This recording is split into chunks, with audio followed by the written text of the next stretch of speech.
Islamabad high court के 6 जजेस के खत की तहकीकात। वफाकी काबीना ने कमीशन की तश्कील की मंजूरी दे दी। बाज़ाब्ता एलामिया जारी। साबिक chief justice Tassaduq Hussain Jilani inquiry commission के सरबराह होंगे। इंक्वायरी कमीशन के TORs अटॉर्नी जनरल और वज़ीर कानून तश्कील देंगे। कमीशन मामले की जांच करके रिपोर्ट पेश करेगा।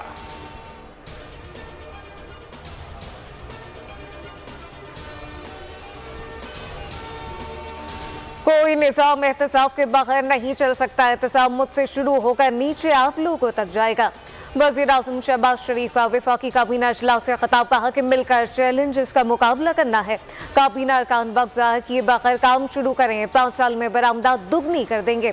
बशाम वाक़े पर चीनी हुकूमत और अवाम के साथ हैं। दुश्मन चाहते हैं कि पाक चीन दोस्ती में फ़र्क आए।